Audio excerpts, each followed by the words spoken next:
Yeah, that's a great point. And I think that's where AI can really excel in its creativity in the randomness that it can, produce in its outputs.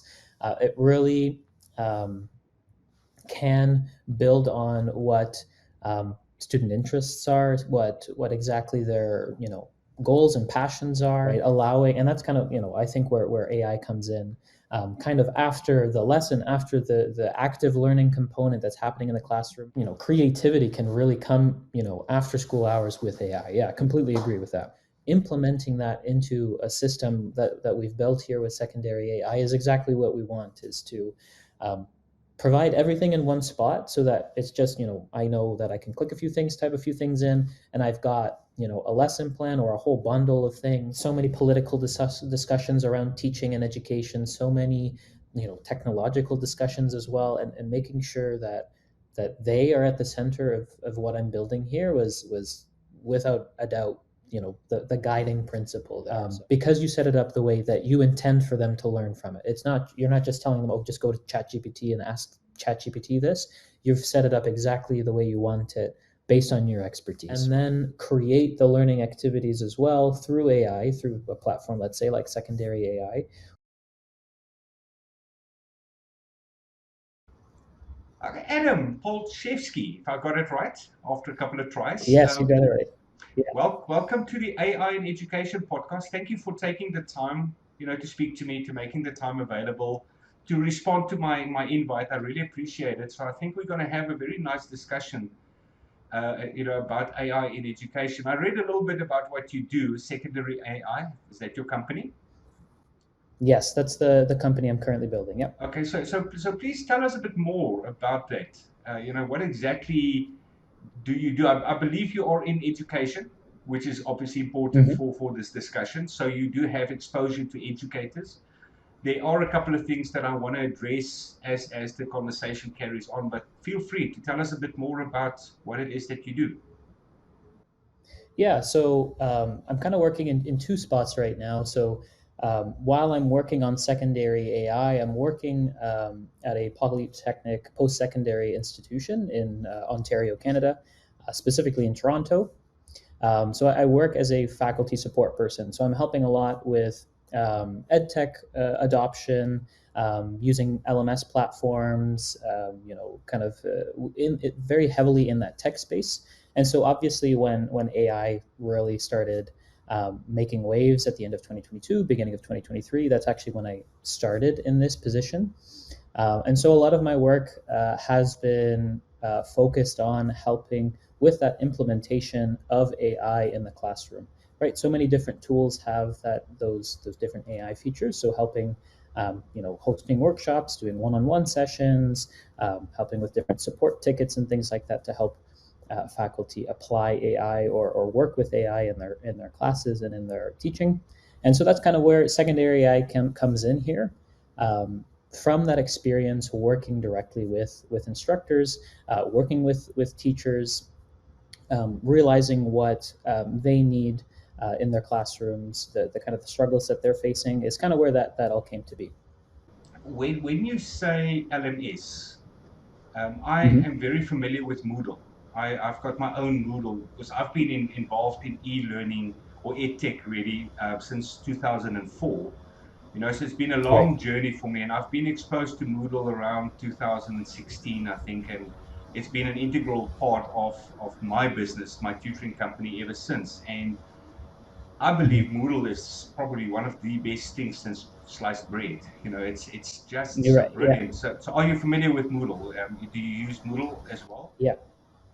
Yeah, so not specifically at this polytechnic, but before I've worked with Moodle. There's so many more now. There's Absorb and Blackboard and Brightspace, and I've worked with a whole plethora of them.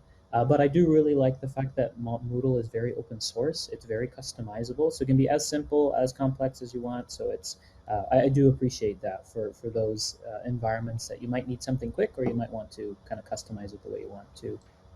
Yeah. Yeah, what I like about Moodle, and probably all the LMSs are like that, but just because of the time that Moodle has existed, it's so thorough. I have not. Hmm. I mean, I specialize more in the e-assessment part. So I work a lot with the quizzes. of Moodle and all the Right. various types of questions, and I just haven't found a way to actually catch out Moodle. A type of Hmm. question that I would like to ask that is not possible within Moodle, and that's Right. that's just so excellent. And then obviously the Hmm. amount of data that Moodle stores. As an Hmm. educator, I want as much data as I possibly can about what my students have done, how many times they've done it, when they did it, all of those things. And it's just, it's a SQL query away. Then you've got it. It's Yeah. just brilliant. So, but I mean, I believe Moodle is moving towards incorporating AI, but I haven't really discovered it inside Moodle myself. I haven't really used it. Have you had any Hmm. exposure with AI inside Moodle? Not specifically within Moodle. I know that they, constantly are including more features and more integrations and things like that. So personally, I wouldn't really know about specifically with Moodle, but I know other platforms like Canvas is kind of the big player in the LMS space, and they've got a new AI teaching assistant or agent or something like that in theirs. Blackboard had one as well. But you know what? Kind of going back to your data point with Moodle, um, what's so great about Moodle is the fact that that's all readily available to you, all of that data. Whereas with these bigger players, you have to like pay an additional subscription or get an additional product to see all of that data. So yeah, that's kind of what I wanted to add there. Are you at all familiar with MCP, Model Context Protocol? A little bit. I've heard, it's something that I've like dabbled with, but not super versed with. Yeah. Okay, yeah. So just for the viewers then as well, it's like a translator of your instruction towards the large language model, to get the necessary, let's call it code, to do whatever Hmm. needs to be done inside, for instance, let's say Moodle. So if I now have to go and I want to ask the Moodle how many of my students are finished with a quiz, and I don't want to go physically into the data, I can write a SQL query, which I have to do. I've got Hmm. to physically write a SQL query for that. Or with MCP, I can use an AI agent. So this is where the AI comes in my environment, my circumstances. I get an agent which then talks to the MCP server and says, please ask the correct instruction from the LLM so that I can get the right information from Moodle. And it comes back with an English sentence. It says, okay, so and so and so and so and so and so are finished. So the MCP is brilliant with Moodle. I've seen it in action, and I'm just wondering if that might not be the way Moodle intends to go, rather than integrating AI, into the LMS, because the LMS is so robust, with Hmm. Moodle, and really foolproof to all extents, that MCP solves a problem of AI where you can just ask in English, I want this or I want that, and the MCP goes and gets it done for you. So who knows? Maybe that is the direction Moodle intends to Yeah. go. I don't really know. I can see that. I can see that for sure. My only like maybe counterpoint to that would be for those individuals that are maybe a little less technical, having some of those AI features kind of embedded within the platform might be a little, easier for those that maybe don't know SQL or don't know the MCP protocols and things like that. But I can definitely see that being a route, like making sure that their system is coherent and clear enough that, you know, with MCP, you can really just connect that agent and you can get all that information, and having that as an avenue to interact with Moodle. I think that's a great avenue for working with. Yeah. Well, you see, the key point, you've touched on it now, the key point is having an agent. Right. And that's basically why this podcast was started. I've got my own AI agent, which is a tutor. Hmm. It's trained to be a tutor. And Right. I've discovered, basically just before I decided to launch the podcast, I've discovered that there is a lot of AI tools for teachers, but generally Hmm. speaking, teachers don't want students to use AI. It's like it's for me, not Yes. for you type of thing. And where what I've Yeah. discovered is that the reason why that perception exists is because the large language models that are out there, your ChatGPTs and your Geminis and Claude and Grok and all the others, I think there's a plethora of them, they are programmed to be problem solvers. They just want to give you as Right. much information as possible. They don't really care about whether you learn something along the way. They just want to Yeah. please you by giving you all the answers. Where Right. learning requires step by step. The Socratic method is one very good way of actually learning something. So I've Right. developed an agent that follows the pedagogy that I've trained it on, and part of that pedagogy is the Socratic technique of asking questions, constantly. So having an Right. agent that I can speak to in English or any language of the world really, who can then take that MCP query and deal with it and come back. That is Mhm. really a part of my solution that I provide, and that touches on what I want to talk to you about, because on your bio in LinkedIn you say, at Secondary AI we believe in putting teachers, pedagogy, and students first. Now those are three Right. very, very important concepts, and Yeah. I Hmm. want to take each one of them individually, starting first of all For from the sure. back. Hmm. Like I say, my AI tutor exists because of the fact that I have not found the normal large language models to be learning friendly. You know, um, Yeah, I would agree with that. so how do you address that within secondary AI, the student side, the learning side of it? Yeah, for sure. And that's a great question. And I kind of have a similar approach to what you have in the sense that um, we've trained and kind of developed that system where the AI will prompt student questioning or like question them to prompt their learning, right? Because you're absolutely right. Even with I know that this is a few months ago now, but a lot of the big names in the AI space kind of came out with their learning versions, right? You just press the learning button and then it's supposed to just ask you questions, right? But I'm thinking from the student perspective, what's really compelling me to press the button if I can just go in and get the answer anyways. Um, and so that's kind of what we're hoping to avoid is that on the student side, we would have some kind of an AI for a specific topic, a specific lesson, a unit, whatever the case might be, designed for a specific pedagogy. Right, the Socratic method is a pretty common one that I've heard. But there's a lot of different pedagogies. When you start really diving into things, you can really see possibilities where AI and its questioning, it's kind of like maybe steering a little bit, like, oh, maybe consider this option, maybe not giving the answer necessarily, but kind of guiding. There's a lot of different pedagogies. You think about project-based learning, you think about error-based learning or learning from mistakes, right? There's so many different ways that you can take it, and that's kind of the idea, right?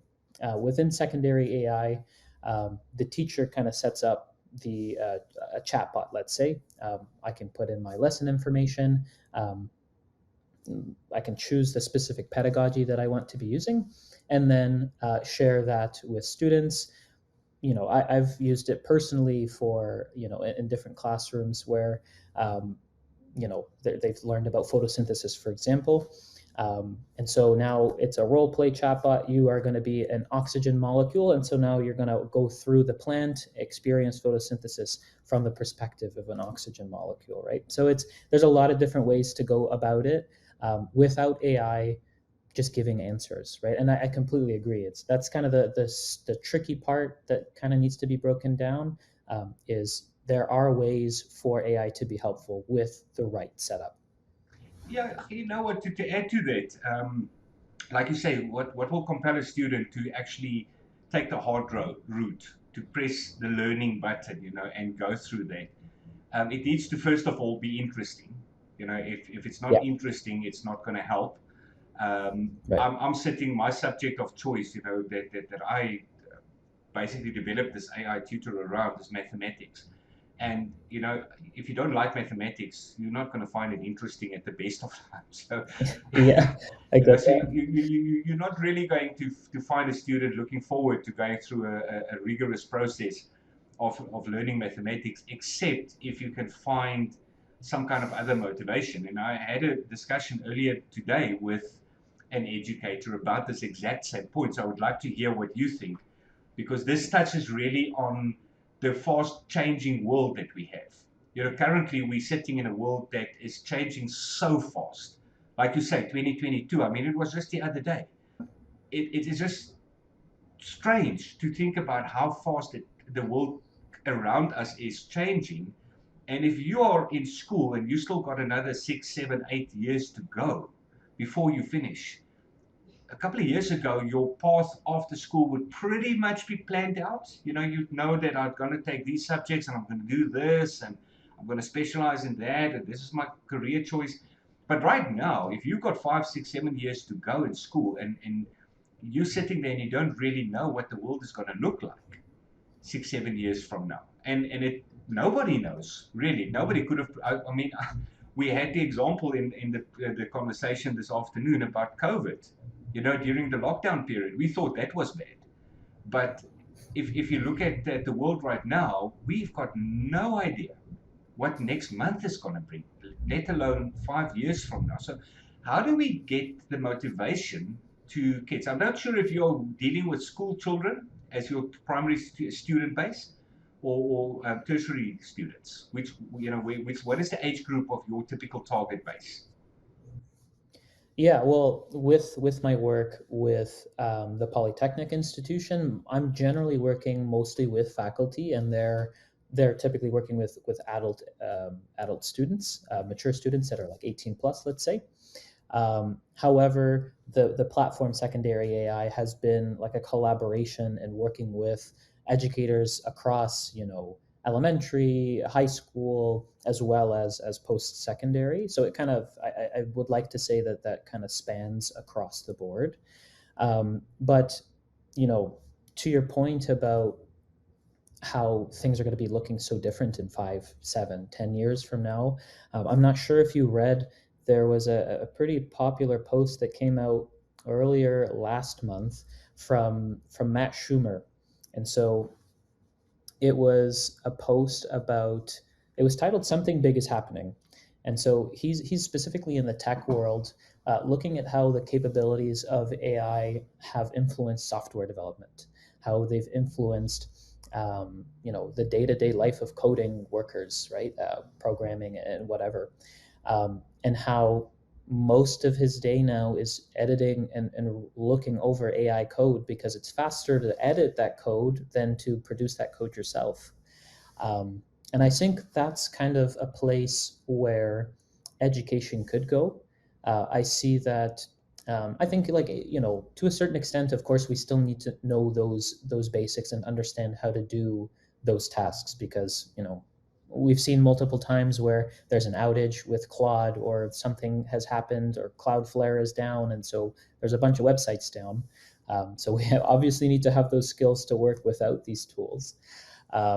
However, in my work, I find that I often collaborate with AI. I might draft a message, or I might draft a lesson plan or some kind of workshop, product, and then collaborate with AI to kind of bounce back and collaborate with it to really produce a more refined output and get to a better outcome than I could have on my own. And I think that's kind of where we could get to, generally as a society, but I think that in education as well, just because we are starting to see that in work in general.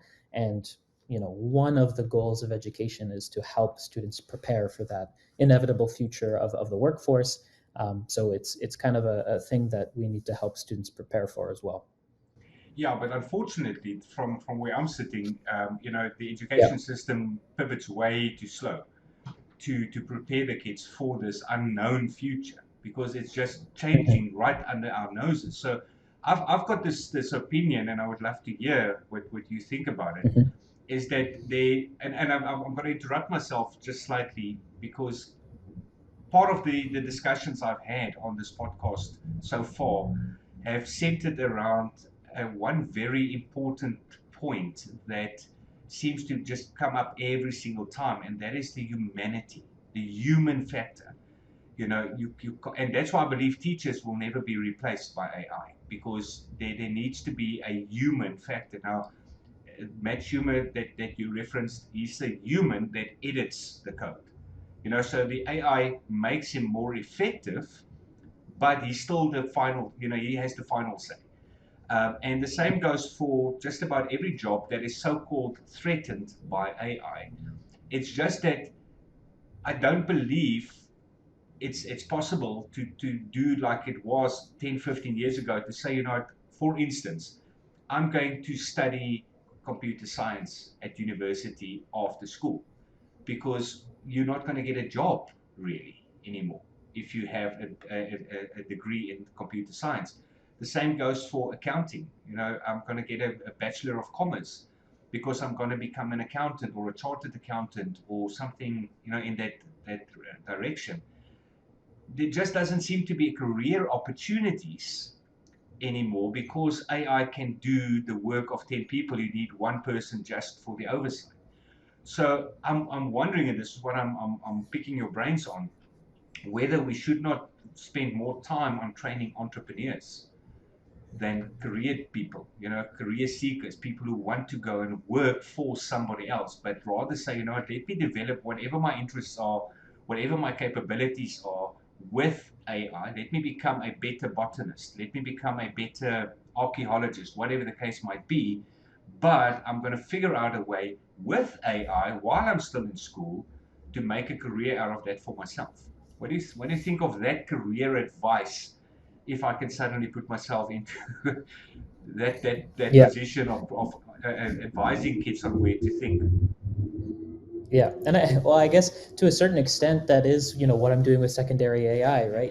I've learned a lot about education, experienced a lot, and so now using, figuring out how to use AI to help people around me, right? I think that um, there's a few different angles that you can kind of go with this.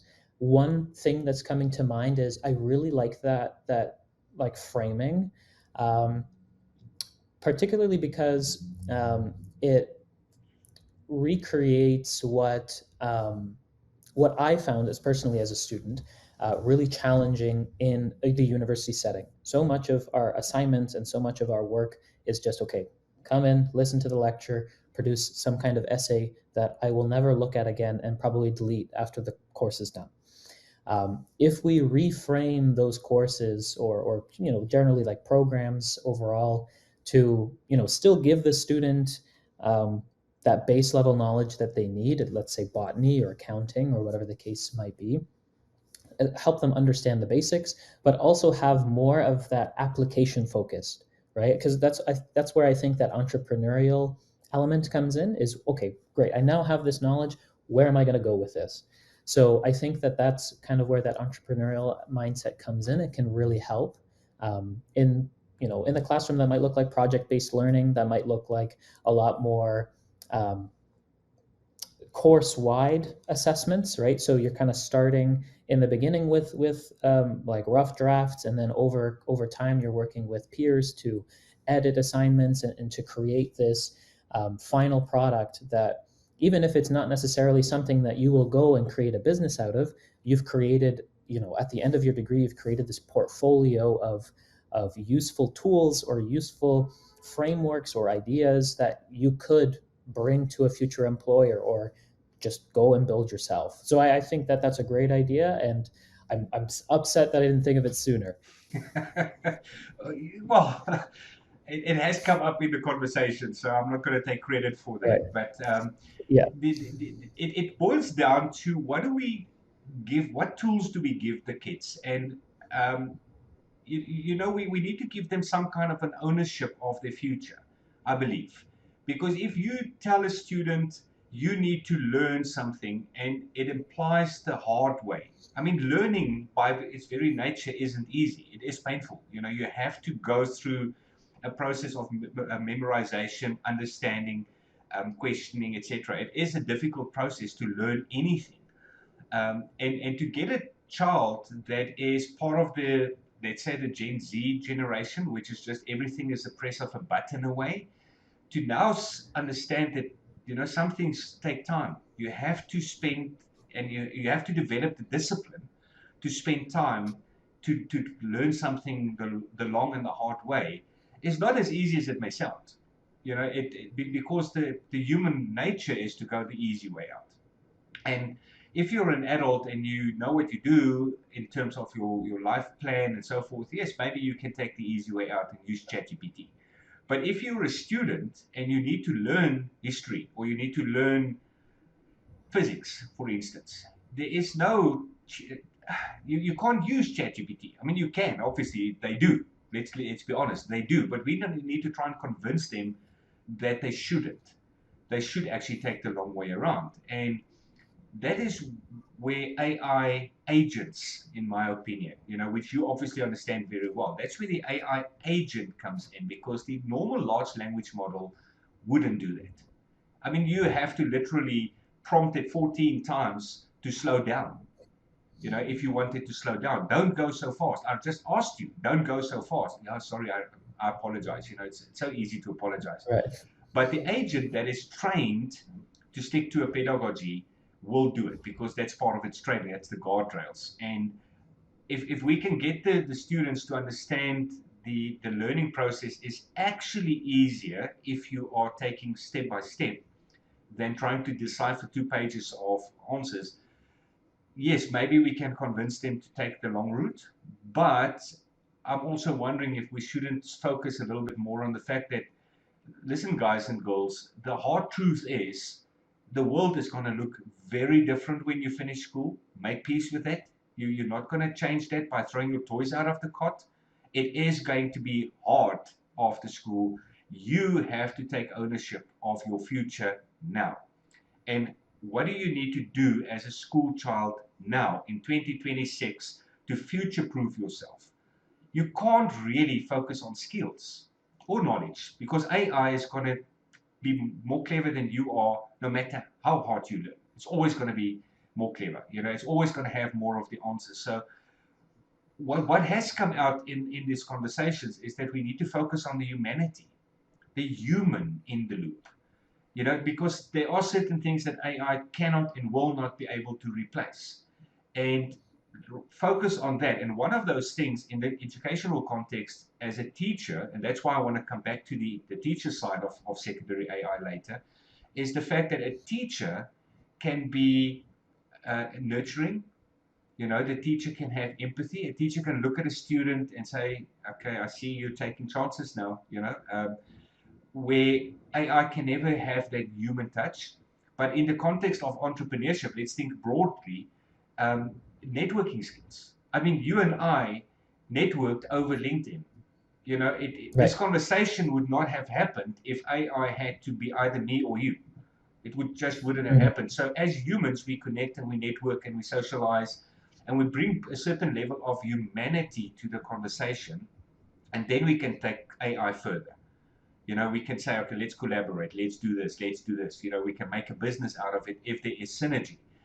AI cannot do the networking for us. So teaching the kids about networking as a sideline, because the education system is not going to catch up. Let's be honest. The education system is never going to catch up in time to teach the kids suddenly networking skills. And if you have to, it's always very ironic to me that, in schools, I know in South Africa, they try and focus on entrepreneurship. And they get a teacher who's an employee working for a salary to teach the kids about entrepreneurship. Now, how are you going to get a teacher to explain entrepreneurship, or networking skills, if that is not their field of reference? They haven't been exposed to that themselves. So we have to teach it somewhere else, outside of the classroom. And my focus with my AI tutor specifically is outside of the classroom. Because I say, inside the classroom, there's already a teacher. With or without AI, we'll discuss that in this conversation later. But the teacher is there. There's a human, there's a person who knows the knowledge, who's transferring the knowledge. You as the child now needs to master that. And you can only really do that outside of the classroom, because now there's time. If you find it interesting, you can spend an hour or 2 or 3 on research and asking questions, etc., etc. So when we need to teach the kids future-proofing skills, I believe it should be done after school. Not inside the school curriculum for various reasons. But what do you think of that idea of teaching them not just entrepreneurship, but nurturing the flame that eventually may become an entrepreneur. Yeah, that's a great point. And I think that's where AI can really excel, and its creativity in the randomness that it can produce in its outputs. It really um, can build on what student interests are, what exactly their goals and passions are, and I really think that I think that with kind of going back to secondary AI, a lot of what I've heard is that we need to protect the classroom, and I agree. There's the protecting that human element in that classroom is a great thing, and it's very important. I think though that with we hear a lot about it in the Canadian and American context that class sizes are big. Personalizing learning is kind of the new wave of things that we're trying to see, and I agree with that. I think that we need to both protect the classroom by protecting the relationships that the teacher has with the students, but also providing that opportunity for personalization, right? Allowing, and that's kind of I think where AI comes in, kind of after the lesson, after the active learning component that's happening in the classroom, whether this is like an exit ticket or like the last 10 minutes of class or homework or something assigned after hours. That's where the student can really dive in and understand more about a given topic, right? We learned about photosynthesis, but I'm curious about photosynthesis in how does it work in the Sahara Desert when there's no water? How does it work in the in the polar regions where it's really cold, right? So getting that class time to really dig in and have those personal connections and build that knowledge through active learning is exactly what we need to do, given that so much of that personalization and um, creativity can really come after school hours with AI. Yeah, completely agree with that. So have you heard or encountered Derek Muller on YouTube at all? I believe he is Canadian. I think Derek Muller is actually Canadian. I don't know. He's Oh, the creator of sure. the Veritasium YouTube channel, Hmm. massive channel. I listened to a talk. I think it was a TEDx talk that he gave where Hmm. he was talking about revolutionizing education. And Okay. it was in the spirit of AI. Will AI revolutionize education? Just that catchphrase, revolutionizing Mhm. education.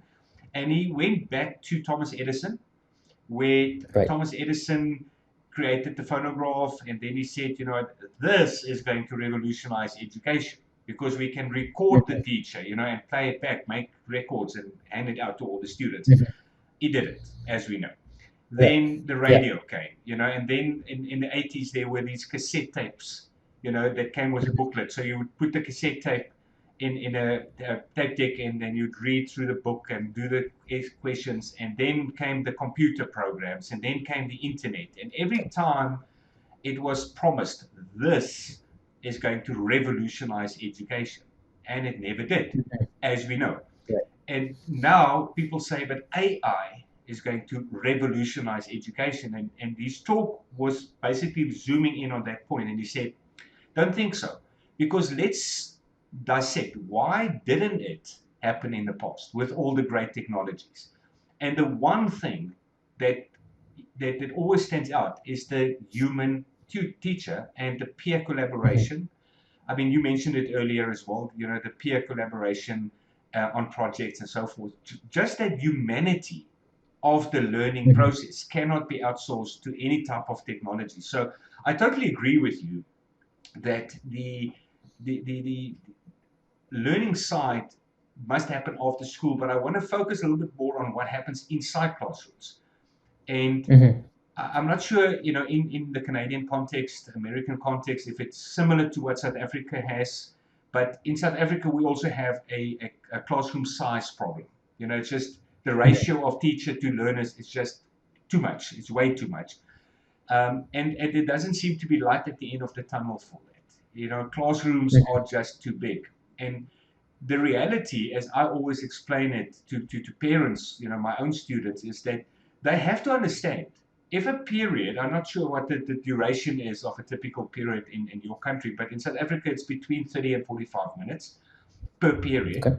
If you have 35 kids sitting there in a 45-minute period, and you take into account the walking in and walking out, it gives you roughly 1 minute per child as a teacher. And that's for Mm-hmm. individual attention.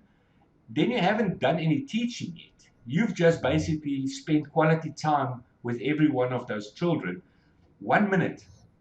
I mean, Mm-hmm. nobody can really realistically think that is sufficient. So what the teacher has to understand or has to do is to take a step back and say, I have to take a blanket approach. I have to get a knowledge transfer. So the learning part happens after the knowledge has been transferred. I would like to hear your opinion on that. I believe the teacher's focus should be on transferring knowledge. You have to learn something new, photosynthesis or factorization or trigonometry or some kind of history concept or whatever. The teacher already has that knowledge. They need to transfer that knowledge, but now the learning needs to take place. And that's where I Mm-hmm. believe the younger generation may miss the boat because they don't understand the importance of that learning. That Mm-hmm. knowledge transfer seems to be the key to everything, and it's not. It's just a simple first step in the learning process. Now, as you mentioned, now somebody might actually really get ticked by photosynthesis and say, this is so interesting. Let me go Right. and dig a little bit deeper. Yes, now Google or AI in the modern age really becomes your friend because you can sit Mm-hmm. there for hours and dissect everything you want to know about photosynthesis in a conversational way and actually Mm-hmm. have to be begged to go to bed by your Right. parents. Yeah. And not because you're playing games, but because you are sitting there and you're learning something about Right. photosynthesis. But it still doesn't take anything away from the fact that the learning took place after school. Mm-hmm. What do you think? Do I have a point there? Does it seem right if I say that learning should not happen inside a classroom? I'm kind of torn, right? I think your point about the 1 minute per student in the 30-minute class periods feels like a really bad speed dating experience, right? It's like you don't have enough time to really get to know the person, and that doesn't sound right. In at least in the Ontario context where I am here, um, typically periods are you have 4 periods in a day, and you have um, about 75 minutes, so an hour and 15 minutes for each period, and then you have 2 semesters, right? So you end up doing your half one half of the course is the first semester, second half in the second semester. So there, in that environment, you do have more time. Um, in that context, I think, of course, you need to transfer that knowledge, and that does happen in a variety of ways. Obviously, you can't just ask a student to just read about it and then come to class and then do a bunch of hands-on activities in class. But I think that there is a missed opportunity for teachers to make the classroom a little bit more of an environment where we foster that collaboration, right? So yes, that knowledge transfer needs to happen, and of course we've I'm sure you've heard of the flipped classroom model, where students are learning outside and then coming in and doing a lot of that. I think it kind of needs to be like a blended approach where, you know, of course I need to teach you the core elements, but then, um, with the later half of the class, we might be splitting it up into groups, doing like a jigsaw kind of activity where, this group is focusing on this element of the lesson, this, group is focusing on another element, and then at the end, we're kind of coming together and discussing as a group, what we've all learned, and that way, you're making that knowledge your own, right? And so that's the piece that I feel is missing, and especially in our age, we were talking about this earlier about where our students are so so targeted by social media and YouTube and so many of these platforms that are just I just need to click and I will get everything I need rather than ever needing to really work um, for that knowledge or for that entertainment, right? So there's a struggle going from that environment where everything is easily and readily available to me, and then going into the classroom where now I have to figure things out. Um, so, or like that, I have to sit there for 75 minutes and listen to something that I don't want to learn about a lot of the time. And so, making it more active hopefully engages them a little bit more and provides them an opportunity to take that knowledge, make it their own, or create their own knowledge through those active learning experiences. And I think that AI might have a piece in that active learning experience.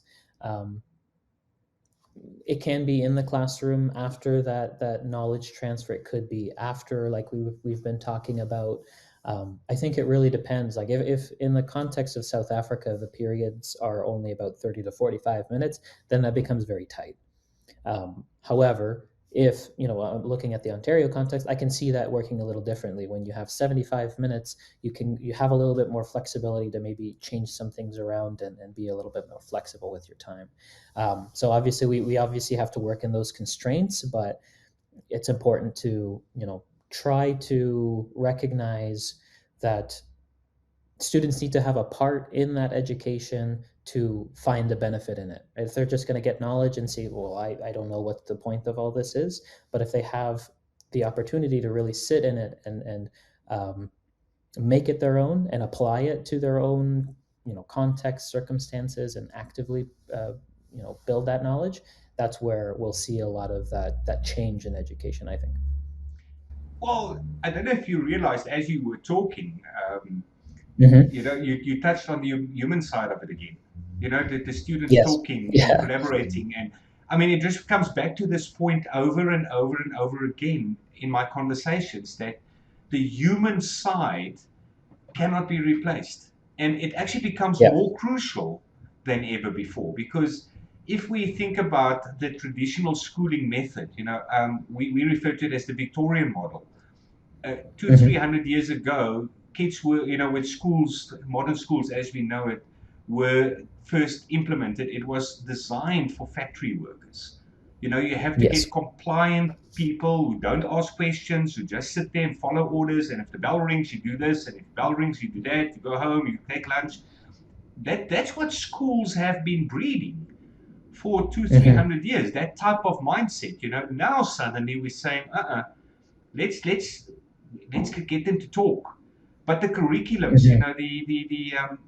the whole system is going to change way too slow. So we can still stick within the outcomes, which is desired by the education system, but change the way that outcome is achieved by bringing in more Yeah. humanity, more talking, more networking, you know, um, Mm-hmm. and not necessarily taking the learning process away from the afternoons or something. You still need to do that research. You still need to go home and learn more, but just Mm-hmm. understanding more of what the knowledge transfer is. And that brings me to your first point, putting teachers first. Because, Mm-hmm. and I would like to know again what your approach is with secondary AI, and then maybe if not, what you think of my suggestion. But one of my previous guests actually mentioned that AI can help the teacher think of new ways of knowledge transfer. You may have done it Mm-hmm. for 10 or 15 or 30 years in a certain way, but now you might need a different approach. You still need to teach photosynthesis, but Yeah. you need a new, fresh approach. So you can literally, as a teacher, not inside the classroom. This is the distinction I'm trying to make is that should AI really have a place inside the classroom? But before class, the teacher can sit and say, Claude, Chat, GPT, whatever, I need to teach photosynthesis and I need a new novel way of doing it. Give me a few ideas. A simple Mm-hmm. prompt as that, and it will come up with 4 or 5 or 10 different ideas, and you look at them. Oh, yeah, I think this can work. And then when the student goes home, again, the AI starts playing a role in the learning process. So we are Mm-hmm. protecting the teachers, and we are empowering them to use AI, but we are not replacing their role in the classroom with AI. If that Mhm. makes sense, I don't know if I'm Yeah. making any sense with what I'm saying. You want to Yes. comment on Yeah. that? You're making perfect sense. Yeah. Yeah. I think that's where exactly secondary AI fits into this equation. Is that, you know, when you look at the statistics and the number of hours that teachers spend on a lot of the admin work, right? The lesson planning, the grading, the creating assignments, and all of those kinds of things that are involved. It is a very human thing that a few days or weeks ago now, we saw in the States that Melania Trump came out with a robot and said, "This is the future of education," right? And I don't agree. I don't think that's what it's going to That's going look to like, right? revolutionize education. Exactly, right? Mm. I don't think that's what it's going to look like. I think it's really empowering the teacher with the right tools to empower them to be more creative, to have that time to, instead of having a teacher being stressed that, oh shoot, I have to rush through this lesson because then afterwards I have to grade all these things and then I have to lesson plan, I have to do all this extra stuff. Allowing them ahead of time to have tools that are curriculum aligned, right? So you can put in the learning outcomes and the specific ideas or notes that, okay, my classroom really doesn't like this, but they really responded well to this. Providing that kind of context, providing the curriculum that you're hoping to teach that day, um, all of those different things, pedagogical approach, the different styles of lesson planning, the different rubric styles, and all of those things, implementing that into a system that we've built here with secondary AI is exactly what we want, is to um, provide everything in one spot so that it's just, I know that I can click a few things, type a few things in, and I've got, a lesson plan or a whole bundle of things that will align with what I would like to do. And then, of course, keeping that human in the loop is also making sure that I review it and say, okay, actually, I know that this won't work because I tried it before and it was a failure. So I'm going to change this up quickly, or apply this a little bit differently. Yeah, it's exactly how I see it happening. Not definitely not a robot in front of the class figuring that all out and computing it on the spot. Yeah, and the thing is, like we discussed earlier, a robot, even a brilliant AI, Optimus, Elon Musk type of robot, is still not going to have empathy. Yeah. It just doesn't have the human touch. Uh, I know that there are lots and lots of stories of AI bots that have become friends, with Hmm. teenagers, your best buddy, and there are more than enough stories about where it failed because it just doesn't have the what shall we call it, the humanity to know that Yeah. there's a line that has to be drawn somewhere. You can't persuade a child to go and commit suicide, which Hmm. apparently has happened. AI has actually bought into the idea of, okay, this is what you want, I'll support you in what you want, and then actually advance that idea of, okay, go. That's Hmm. bad. That's Hmm. bad. I mean, it's tragic and it's bad, and that's a Yeah. failure, which may or may not be resolved as AI gets better. But it points to Hmm. the problem with a computer. It's all Yeah. mathematical. The large language model is a mathematical probability study deluxe, and it's never going to be human. It's as simple as Yeah. that. So protecting the teachers, I think, is paramount. What you are doing, and Hmm. this is why I was very impressed with the pedagogy, because that you mentioned earlier. I had a conversation with somebody that didn't call it pedagogy; they called it ethics. Hmm. Which is pretty much in the same line if you think about it, because ethics means there's a certain boundary that you don't want your AI to go past. Right. And as a human, the same thing. There are certain boundaries that you don't cross in ethical ways. And the pedagogy is the what should we call it? The barriers, the guardrails. That's the word I'm looking Hmm. for. The guardrails of AI, where your large language models have much broader guardrails. Yeah, they may not Yeah. teach you how to build a bomb. They've been trained to refuse flat out Mhm. show you how to build a bomb, but it will still give you the answer for an essay. It will still write your essay for you. Whereas an Yeah. agent will not, because it has been trained to work within the guardrails. So having that ethics or that pedagogy done Mhm. by the teacher, not by Yeah. anybody else, the teacher, because the teacher know the subject matter, the teacher know the subject, the teacher know the target audience.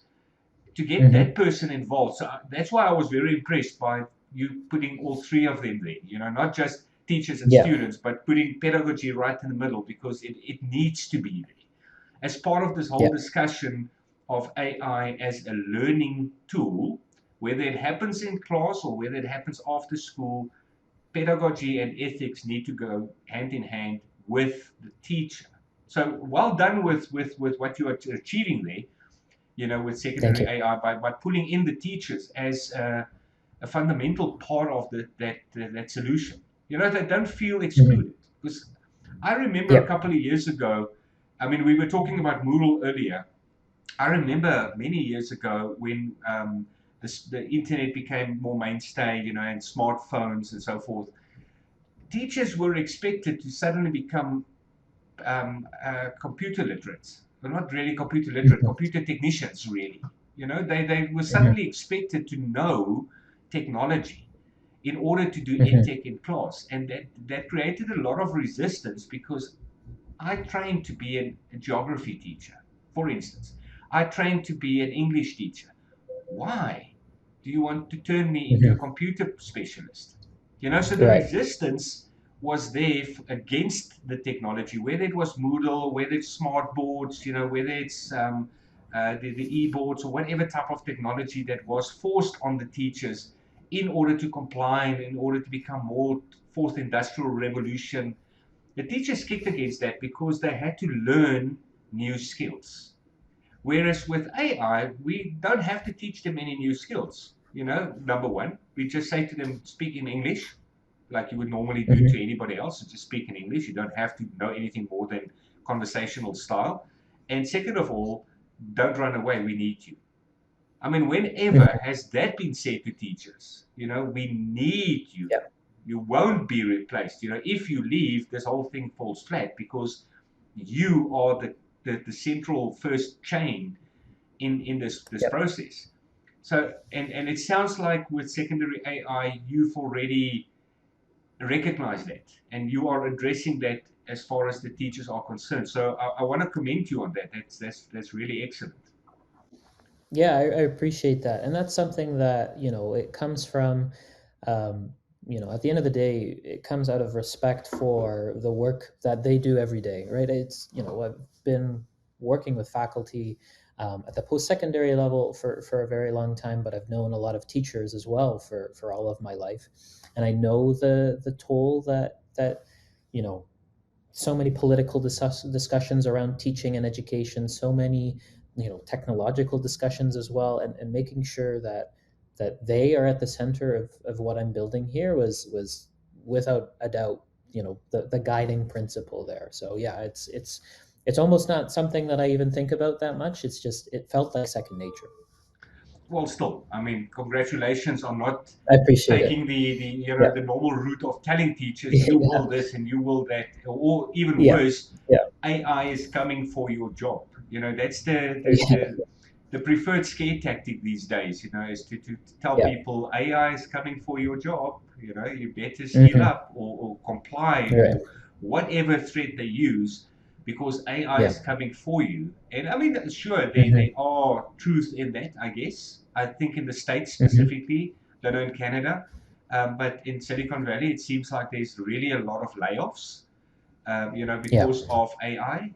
Whether it's AI Hmm. coming for the job or whether it's just an excuse to get rid of a lot of people, I don't know.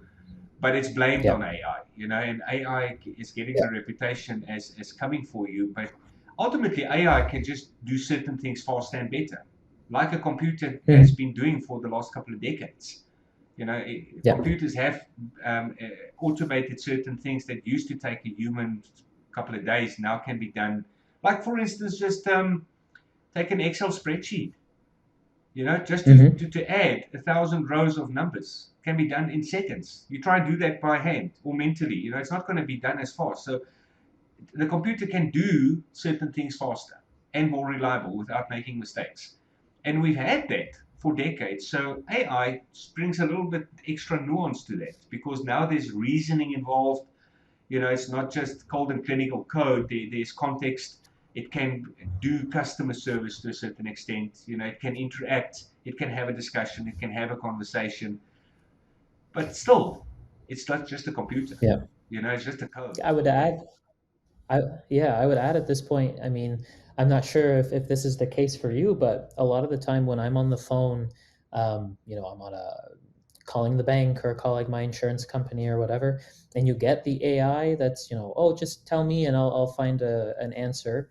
A lot of the time, it doesn't have that human touch in the sense that it doesn't always pick up exactly what I'm looking for, right? Or I have a very niche question that I know a human will get to much faster than an AI agent will because the AI agent will tell me to go to the website and look at this article and then try this thing. And I've tried all those things, but it's much easier to talk to a person. And I think that's some like a message that I would share with teachers is that you know that isn't some that sense that okay, I want to speak to a human. I don't want to be talking on the phone with an AI. It's the same thing in education. If I had kids, I wouldn't want the robot in front of the class to be the person there. I would want a human there teaching that class, right? Yeah, for sure. And I think that is the central message that we can pass via this platform to any teachers who might listen to this or watch this video is exactly that. Hmm. You as a human are Hmm. valuable. That I think that cannot be stressed enough, especially, and I want to come back to the entrepreneurship and the kids. In closing down our time together, I think I want to focus more on the student side of it. But just for the teacher side, I think the important thing to take away from this is, be more human. That's so Yes. important. Don't shy away from it because that is exactly what is needed is more humanity in all. Hmm. I mean, history will judge us whether you and I are right or wrong in saying this, but I do believe Hmm. to survive the AI onslaught, you actually need to be more human. Yeah. Yeah, I That's completely agree. And it's like closing note on that is just um, you as a human are exactly what we need in our day and age where everything feels so chaotic. The warmth and embrace of a teacher who knows that okay, here I'm here for you and I'll help you out is exactly what we need. And AI is just a way to make sure that you're more present in that classroom and that you don't have to be as tired, right? And as focused on all of these other things around you, right? so let's take it now to the time after classroom because I do believe there's something teachers might need to learn themselves is that what happens or the support that can be provided after school to your learners. And let's say you are the educator and I'm secondary AI representative, and I'm now talking to you. Are you going to kick against me because I'm doing your job and I'm teaching your children wrong things, or the wrong pedagogy, or the wrong curriculum, or the wrong techniques, or whatever? Am I the enemy because I'm coming in to help the learning process after school, or am I your friend? As somebody who comes and brings you AI. And I know in South Africa, I'm not sure how the rest of the world responds to this, but in South Africa, there's a general animosity against tutors. Now, yeah, the human tutors have not done themselves favors. Let's be honest about that. But now coming in with an AI solution that can be trained according to your pedagogy, what was your approach to a teacher? What do you say to a teacher to convince them that what you are offering is actually a hint of friendship to support the learning process? Yeah, and I think that's something that is also a challenge here as well, because it that's when you have something that will engage with the student and be teaching them content, that's where that discussion starts and those thoughts start. Where oh shoot, this might replace me, And so that's obviously something that we need to address, is that's why we need that teacher expertise, is because, like you mentioned earlier, you are the glue between, your content knowledge and the students, right? Like, we can set up, a few hundred or thousands of these chatbots and then just hand them off to students, and then they can go learn everything themselves. But you as a teacher will understand what your students need, and that's why we have those availabilities for you to customize things, so that you can reach your students in the way that will reach them best. Whether that's going to be, different kinds of activities, if that's in the classroom, or extra credit after school, or homework, or whatever, there are different ways to just reach your student that maybe you don't have the time in a 45-minute period or in a 75-minute period. And I know from my experience with a lot of teachers and with a lot of instructors, they just want to make sure that they're helping their students out. And so, especially in an AI age where it feels super challenging to figure out where and how to do that, this is a clear way that you can set it up the way that you think it will be best for your students, and then your students will engage with it. They will learn exactly what they need to, because you set it up the way that you intend for them to learn from it. You're not just telling them, oh, just go to ChatGPT and ask ChatGPT this. You've set it up exactly the way you want it, based on your expertise. But refining that a little bit more, do you agree that we need to draw a line between the knowledge transfer and learning? It's not the same thing. Whereas I think the traditional school system makes it the same thing. I want to hear what you think about this, because let's pick a topic. Let's say, for instance, photosynthesis. Okay, Yeah. a student comes into the class, they've never done this before. I mean, I can be more realistic about mathematics because that's my subject matter. So I'm guessing that the student will come into a biology class never, ever having heard of photosynthesis. They don't know why certain plants have got green leaves. They just, never, it's a brand new topic. So now the teacher needs to stimulate a little bit of interest in this, and tell them about chlorophyll, and tell them about the way the water and the nitrogen and everything works together, maybe a little bit of chemicals, equations of the photosynthesis process. But that is just a knowledge transfer. It just introduces a brand new concept to those kids. They still haven't learned anything. Maybe a little bit. Yeah. They've learned that nitrogen is important with water. That's why we water plants. But they may not have learned why rainwater is so essential, because rain forms around nitrogen molecules in the atmosphere. So when it rains, there's nitrogen that actually comes with the water. It's like these dragsters, they've got oxygen in the fuel. Yeah. They haven't learned that yet. There was just a process of knowledge transfer. So the learning of photosynthesis needs to happen somewhere else, because in the classroom there's limited time for this. Is it overambitious to expect teachers to just understand that there's a learning process that takes place outside of their control? I think that's where, yeah, I think that is a little bit challenging, because, like you said, you assume that learning is just that knowledge transfer. I have a PowerPoint slide, and you're going to copy down the notes, and then you'll know it. And that's the learning, right? But that's why we see so many students disengaged in the classroom. That's why we see so many students.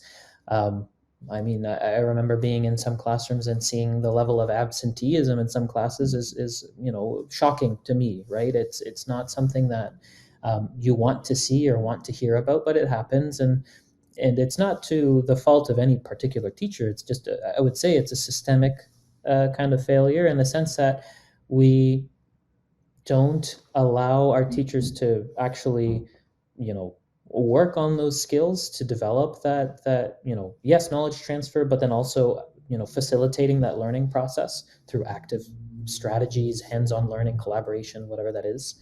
But that's also where AI can come in. That's kind of that challenge, is showing that you can be the knowledge transferer, and then create the learning activities as well through AI, through a platform, let's say like Secondary AI, where now you can set up exactly how they will learn and engage with ed tech exactly the way that you want, right? Before it's kind of, it was more like rigid and structured in the sense that like a lot of ed tech tools aren't AI enabled, so you have to engage with it in this way.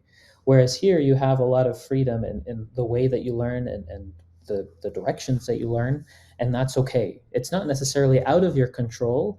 It's just allowing the student their creative freedom in that learning process, if that makes sense. Yeah, no, for sure. And I think it has all come nicely together.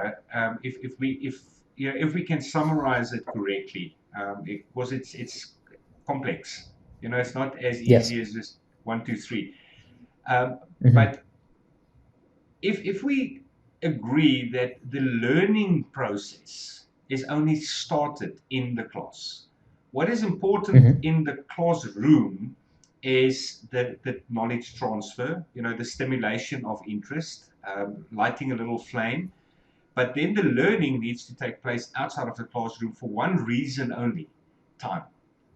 You Mm-hmm. don't have enough time to get everybody learned in a period, no Yeah. matter how long it is. So let's use that time constructively with AI, with novel ideas, with whatever technique, whatever collaboration there needs to be between the students, or whatever PowerPoint, or whatever game. Let's get the knowledge transfer kick-started in a Mm-hmm. classroom with the teacher, and then let's the learning take place at a different level. What comes in Right. now is two things. Number one, animosity from the teacher. Okay, so we can solve that by Mm-hmm. involving them in the pedagogy of that after school process. But the second thing is to get the students engaged, excited, Right. about that, because they don't want to. I mean, Yeah. it's been a problem forever. They don't want to do homework. So how do we get them involved in that process after school? And that comes back to the original idea I had about entrepreneurship, letting them have an ownership in their future by telling them, Mm-hmm. this is your golden opportunity. You can take it or lose it. It's up to you. But you have to get the message through to the kids that this is your opportunity. 5 years ago, 10 years ago, we would not have had this discussion. We would have had Mm-hmm. something, maybe take out some kind of a stick to beat you into submission to do your homework. But now we Mm-hmm. actually have a very nice, maybe nice is the wrong word, because disruption is not nice, but disruption brings an argument that we can use for the children to tell them, you better wake up because you are going to Yeah. lose out. And I'm thinking of the idea of AI as a disruptor being an ally in this process. Mm-hmm. In order to get the kids to understand, they need to take ownership, get engaged. Mm-hmm. So how does that summary come across? Does it make any sense? I think it's the perfect frame. Um, there will be those students that you just it won't reach them necessarily because again it's a topic I don't like, or things are happening and it's just not front of mind for them. But now that a lot of the time it does feel as a student, and I can even remember in university still being like that passive participant in the learning, whereas here is no, like you can go with this as far as you want or as short as you want, right? So now I think really bringing in those examples of we're seeing so many entrepreneurs and so many young people creating these fantastic lives for themselves, and creating these cool products and these cool ideas, and whatever the case might be, because they've leveraged the tools around them, a lot of the time AI, to get to that point, and framing it that way, that this is the opportunity that generations upon generations of people would have killed for, died for, to Yeah. to have the freedom and the opportunity to really take anything anywhere, right? You think about you know if I have an idea, I don't have to code anything anymore. I can just go into an app and vibe code it and then run with it and kind of go with it. It's not, I'm not as limited as I was before. And I think that's a real selling point to a student. Like, well, why should I be engaged? Because any idea that you have, you can create now. You can really build and learn from that in any way you want, right? So, in summary, then, in closing down, can AI be a learning tool? Absolutely. I think if designed the right way, with an asterisk, right? Yeah. Yes. Yeah, well, terms and conditions apply. But Yeah, yes, yeah. I think I want to agree with you that, if we can get buy-in from the students, and we have the opportunity to tell them this is, times have changed, they can now buy in for their own Hmm. futures, be future aware, future thinking. If we can get their buy-in in the process outside of school, AI can be a wonderful multiplicative learning tool. I think that definitely shines through. So, Adam, thank you very much for that contribution in summarizing what this podcast really wanted to answer. I think we've got a very solid answer in that.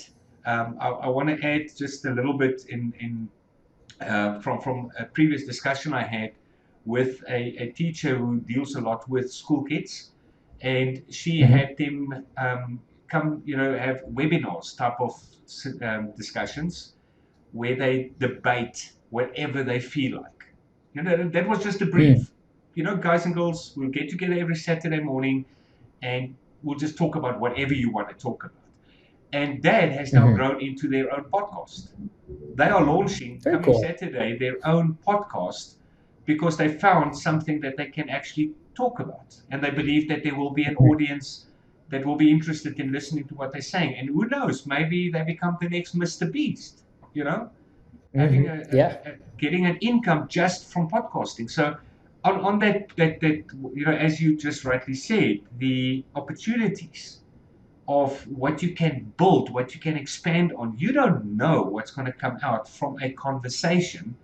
And AI is a Hmm. great conversational tool to bounce ideas off and so forth. So thank you for all your insights. Thank you for taking the time, to speak to me. I know it's still daylight on your side of the world, but it's still, it was a sacrifice in your time. So I really appreciate that.